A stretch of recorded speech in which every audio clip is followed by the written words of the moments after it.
Bonjour, bienvenue à cette chaîne. En espérant que si vous êtes nouveau, vous allez cliquer et vous abonner afin que nous soyons toujours ensemble chaque fois que de nouvelles vidéos apparaissent. Eh bien, il y a un phénomène, c'est celui de faire la concurrence du nombre d'enfants. Ce phénomène est une gangrène dans des familles et on a remarqué que si par le passé, nos parents avaient besoin de beaucoup d'enfants pour la main d'œuvre, aujourd'hui il y en a qui essaient d'avoir beaucoup d'enfants juste pour intimider leurs frères et sœurs. Et c'est regrettable. En fait, pour ce qui est par exemple du Cameroun, le président de la République, Paul Biya, une fois, a dit, en fait, il a parlé souvent de ce qu'on appelle la parenté responsable. La parenté responsable veut dire que ne cherchez pas le nombre d'enfants que vous voulez. Cherchez plutôt le nombre d'enfants que vous pouvez supporter, donc assumer les charges.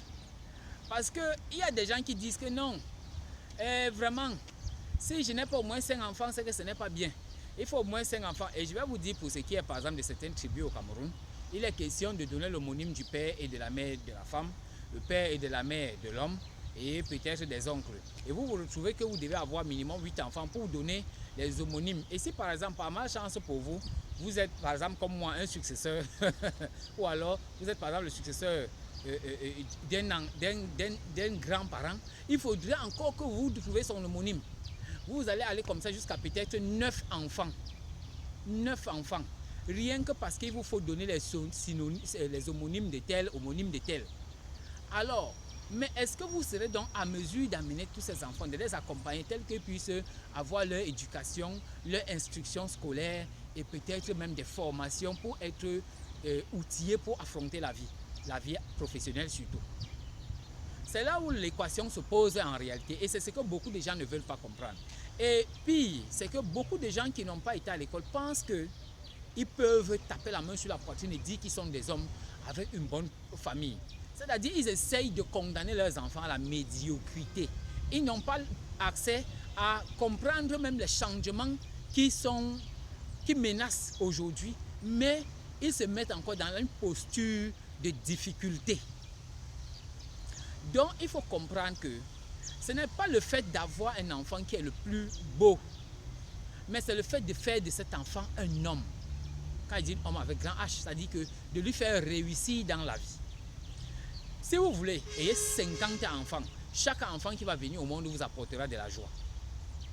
Mais si après, vos enfants sont par exemple des vigiles, sont par exemple des benskinners, font la moto, si vos enfants sont par exemple des colleurs de roues, si ce sont des gens qui vendent de l'eau glacée au marché, vous n'aurez plus beaucoup de joie. Comme par exemple, celui qui par exemple n'avait que 2 ou 3 enfants ou 4 et qui a un commissaire de police, qui a un préfet, qui a un médecin, vous voyez, qui a un juge, qui a un pilote, vous n'aurez pas autant de joie.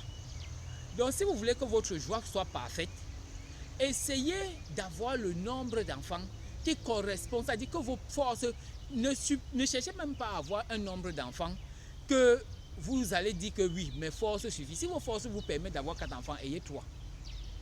Pour donner plus de chance à ces enfants d'aller loin.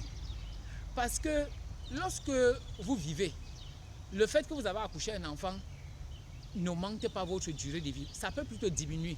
Parce que si vous avez beaucoup d'enfants au point d'en stresser tout le temps, vous allez plutôt vous retrouver en train de ne pas bien vivre, bien manger et tout. Et ça va plutôt, peut-être vous soigner va vous dépasser parce que l'enfant doit manger, l'enfant doit aller à l'hôpital, l'enfant aussi, ainsi de suite. Et puis ça peut plutôt raccourcir votre vie. Donc, de manière réaliste, il faut que nous les Africains, nous apprenons à accoucher le nombre d'enfants que nous pouvons supporter avant que d'autres désagréments peut-être ne viennent nous perturber. Ça veut dire que vous pouvez par exemple imaginer que je suis un fonctionnaire, je touche par exemple 200 000 francs le mois. Alors je peux supporter une famille de 4 enfants si je sais investir mon argent. Maintenant, ça peut arriver peut-être que vous ayez une infirmité et que vous ne parvenez plus à travailler. Là, c'est au moins vous avez quand même essayé de faire ce que vous pouvez, ce qui est normal avant que une situation est venue perturber Mais ne vous mettez pas vous-même dans la posture dans laquelle vous savez, et les gens disent que c'est Dieu qui va s'en occuper, que Dieu ne peut pas laisser les enfants là mourir. Ça, c'est un raisonnement qui ne permet pas le développement.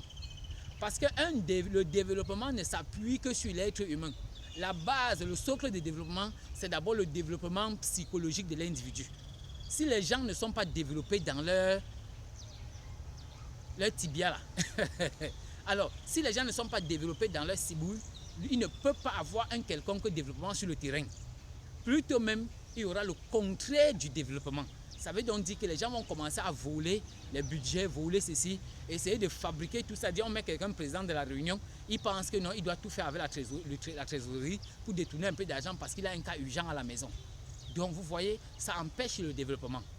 Il faut donc que nous apprenions ce qu'on appelle une parenté responsable.